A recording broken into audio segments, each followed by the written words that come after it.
Hello guys, ఈ video పెడదామని 1 week నుంచి ట్రై చేస్తున్నా నేను. కానీ ఎడిటింగ్ కాక పెట్టలేకపోయినా.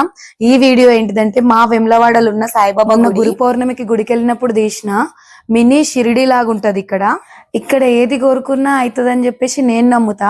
కొందరు అడగొచ్చు, అంటే ఏది కోరుకుంటది అవుతుందా, మాకు ఒక కార్ కావాలంటే అవుతుందా, బంగ్లా కావాలంటే అవుతుందా అని ఇట్లా అడిగేటోళ్ళు కూడా ఉంటారు. కానీ అట్లా కాదు, మనం కోరుకునేది కొంచెం న్యాయంగా ఉంటే అవుతుంది కదా. అట్లా నేను కోరుకున్న మొక్కులన్నీ నాకు తీరినాయి.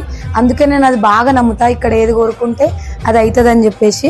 ఎవ్రీ ఇయర్ ఇట్లనే పాటలు పాడుకుంటూ భజనలు చేస్తారు, మంచిగా అనిపిస్తుంది. నేనైతే ఇప్పుడు బాబా దర్శనానికి వస్తున్నా, మీరు కూడా బాబా దర్శనం చేసుకోరు. టెంపుల్ లో గురు పౌర్ణిమ రోజు ప్రతి ఒక్కరికి బాబాకి అభిషేకం చేసే ఛాన్స్ ఇస్తారు. మన చేతులతోని గుళ్ళల్లో అభిషేకం చేస్తే మంచిగా అనిపిస్తుంది కదా. ఈ టెంపుల్ కట్టి ఇప్పటికి 25 years అవుతుందని చెప్పేసి వీళ్ళు చెప్పిర్రు. నాకు కూడా క్లారిటీగా తెలియదు. ఇంతకు ముందు మనం కింద చూసిన బాబా గుడి అది ఫస్ట్ కట్టిరు, ఇది దాని తర్వాత కట్టిరు. నేను మినీ షిరిడి అని ఎందుకు అన్నానో ఇప్పుడు మీకు అర్థమయ్యే ఉంటుంది. షిరిడీలో మనకు బాబా ఎట్లయితే దర్శనం ఇస్తారో ఇక్కడ కూడా అట్లనే దర్శనం ఇస్తారు. ఇక్కడ బాబాని దర్శించుకుంటే షిరిడీకి పోయిన ఫీలింగ్ వస్తుంది. భోజనాల దగ్గరికి అయితే వచ్చేసినాం, భోజనాలు స్టార్ట్ అయిపోయినాయి. ఎప్పుడు నేను ఈ టెంపుల్ కి రావట్టి ఒక 15 years అవుతుంది.